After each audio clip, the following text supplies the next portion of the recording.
Heureux de vous retrouver encore pour ces nouveaux numéros de la revue de presse sur JCT Magazine Télévision. Nous sommes lundi 11 septembre, mesdames et messieurs. Bon début de semaine, les journaux parus dans la ville de Kinshasa martèlent sur les débuts des dépôts des candidatures aux élections présidentielles et la qualification des Léopards après leur victoire sur les Soudans. On commence cette revue de presse avec Forum des As qui titre à la une « Ouverture du BRTC » pour l'élection présidentielle de points. Augustin Matata Mponyo, Constant Moutamba et Rex Kazadi font acte des candidatures. La Commission électorale nationale indépendante CENI a ouvert à son siège le bureau des réceptions et traitements des candidatures BRTC pour l'élection présidentielle prévue le 20 décembre 2023. Conformément au calendrier électoral publié le 26 novembre 2022, ce bureau sera opérationnel un mois durant, du 9 septembre au 8 octobre 2023, de 8h30 à 16h30, heure de Kinshasa. 3 candidats sont venus faire acte des candidatures pour assurer leur participation à la course au Palais de la Nation. Premier décordé, Augustin Matata Mponyo, président du parti politique Leadership et Gouvernance pour le développement LGD. Il était accompagné des cadres et militants de sa formation politique. Nous sommes les premiers candidats à venir déposer la candidature pour l'élection présidentielle et nous pensons que c'était de notre devoir de pouvoir respecter les convictions profondes de la population congolaise qui nous a demandé de briguer la magistrature suprême. Mais c'est aussi le vœu des membres de mon parti LGD, tel qu'exprimé lors du congrès. J'ai été choisi à l'unanimité candidat unique à l'élection présidentielle et je m'en réjouis, a indiqué Matata Mponyo. Dans les mêmes élans, les coordonnateurs de la dynamique progressiste révolutionnaire d'IPRO, Maître Constant Moutamba, s'est plié à cet exercice. Je suis le candidat du peuple et de la jeunesse congolaise dans son ensemble. Le peuple a pris en charge les cautionnements électoral de ma candidature afin que je le représente à la prochaine présidentielle, a-t-il déclaré. Changeons de registre pour parler du sport avec 7 sur 7 qui titre CAN 2 points. Une 20e participation historique pour la RDC, écrit 7 sur 7. Samedi 9 septembre 2023, dans un stade des Martyrs plein à craquer, les Léopards de la RDC sont parvenus à atteindre leur objectif, celui de se qualifier pour la Coupe d'Afrique des Nations. Mission accomplie pour les hommes de Sébastien Desabre qui ont battu l'équipe nationale soudanaise sur les scores de 2-0. Devant le président de la République, Félix Tshisekedi, qui a fait les déplacements du stade des Martyrs en compagnie de son épouse. C'est grâce aux réalisations de Théo Bongonda à la 8e minute et Fiston Maele à la 86e minute que la RDC a validé son ticket pour la CAN prévue entre janvier et février 2024 en Côte d'Ivoire. Ces succès permettent à la RDC de se qualifier pour la 20e fois de son histoire à une phase de finale d'une Coupe d'Afrique des Nations en 34 éditions organisées par la CAF. Cette statistique place la RDC dans les top 6 des équipes ayant disputé plus d'éditions de la CAN depuis la création de cette compétition en 1957. Toujours dans les mêmes sujets, Netic News ajoute Félix Tshisekedi au Léopard. Nous voulons que vous vous concentriez uniquement sur votre tâche et oubliez tout le reste, car nous allons nous en occuper. Après la qualification de la RDC le samedi dernier à la prochaine Coupe d'Afrique des Nations qui se déroulera en Côte d'Ivoire, le président de la République, Félix Tshisekedi, a dîné avec tous les joueurs et les staffs de l'équipe nationale. Dans son discours, le premier sportif congolais a invité les fauves de Sébastien Desabre à la concentration car le gouvernement prendra soin du reste.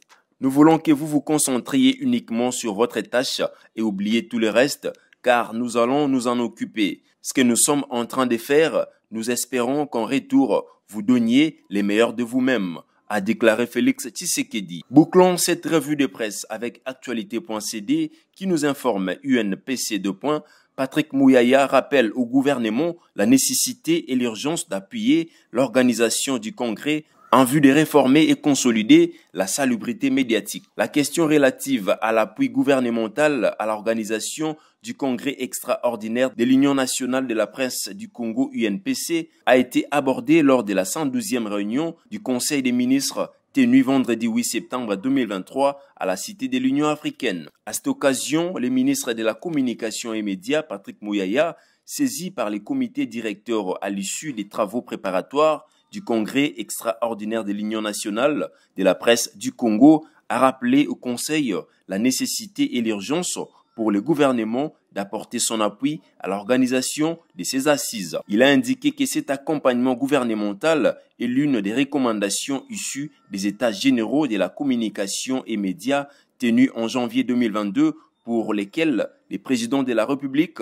avait chargé le gouvernement d'accomplir à sa part dans la mesure du possible dans le but de parvenir à la mise en œuvre des réformes fondatrices envisagées notamment au niveau de l'instance d'autorégulation de la presse pour consolider la salubrité médiatique. Renseigne les comptes rendus lus par Patrick Mouyaya, porte-parole du gouvernement. C'est avec cette information que prend fin la revue de presse de ce lundi 11 septembre. Mais avant de nous quitter, voici notre pensée du jour avec Léonard de Vinci.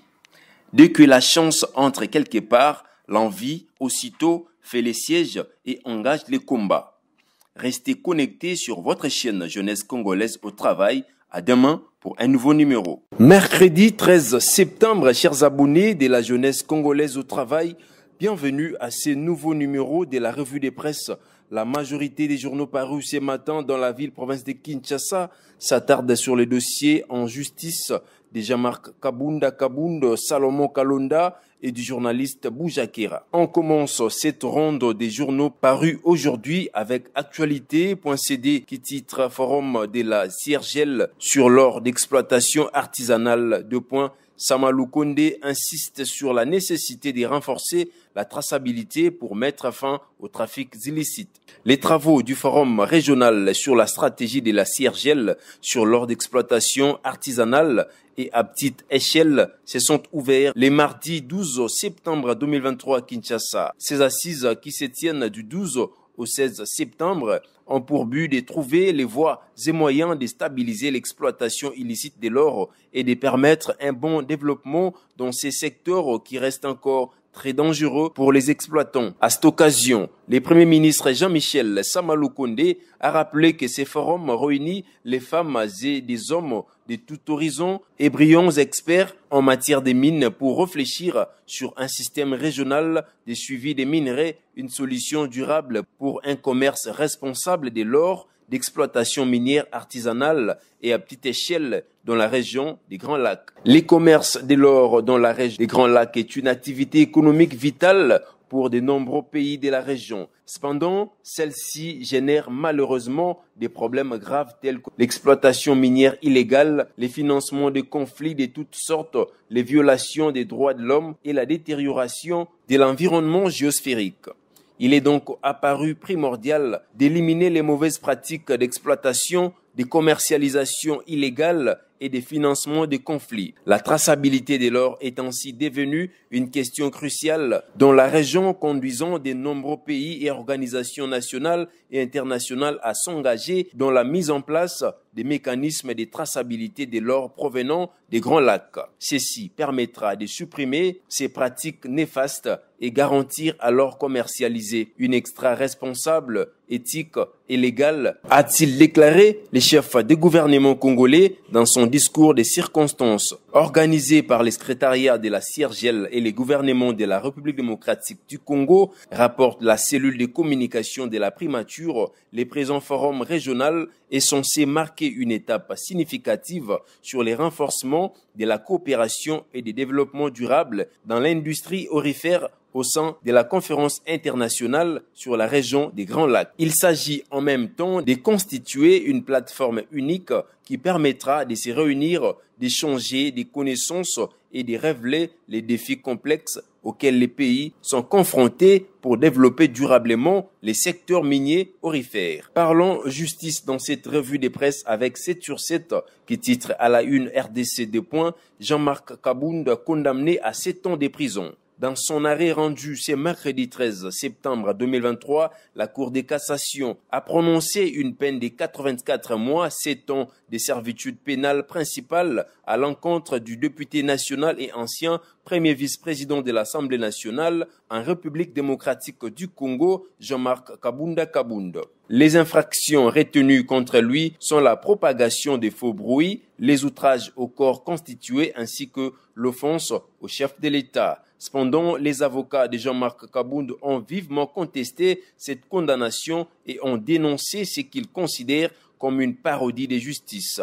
Ils affirment que la décision est motivée par des considérations partisanes et politiques, visant ainsi à écarter leurs clients de la scène politique. Toujours dans la même directive politico.cd qui titre RDC 2.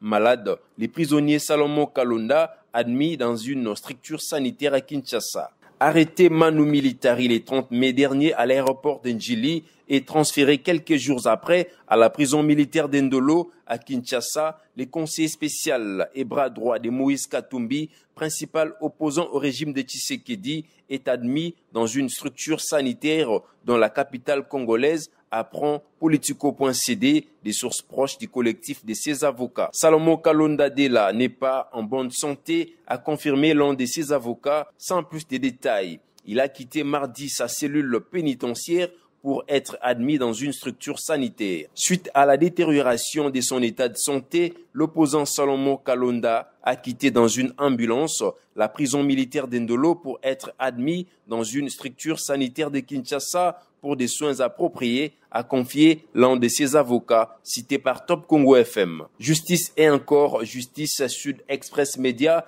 titre RDC, Stanis Boujakera, transféré au parquet des grandes instances de Gombe.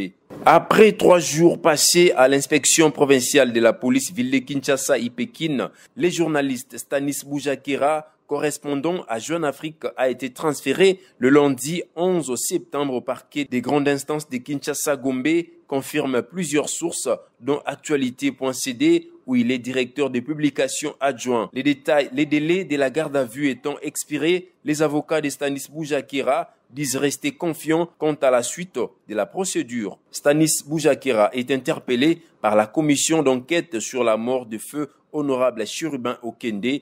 Une information qu'il a relayée l'implique dans la détention de la fuite de ses rapports.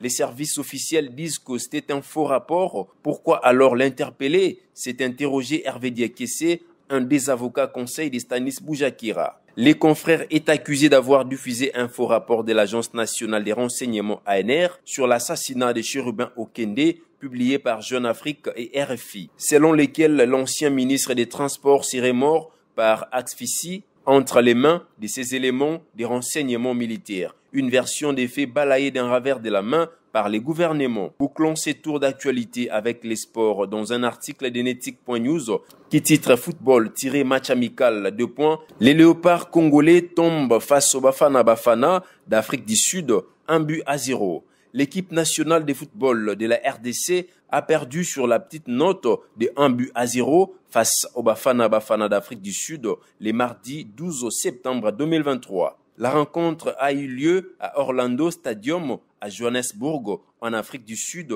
à 16h de Kinshasa. L'unique but de la partie a été marqué par l'athlète sud-africain Fosterk dès la première mi-temps, soit à la 25e minute de la partie. Pour cette confrontation, les patrons du staff technique congolais, Sébastien Desabre, a fait tourner son effectif en alignant en attaque Jackson Mouleka, Yohan Wissa et Silas Katompa. C'est avec cette information qui prend fin la revue des presses d'aujourd'hui. Mais avant de nous quitter, comme à l'accoutumée, voici notre pensée du jour avec Confucius. Exige beaucoup de toi-même et attends peu des autres. Ainsi, beaucoup de nuits te seront épargnées. Restez connectés sur votre chaîne Jeunesse Congolaise au travail. À demain pour un nouveau numéro.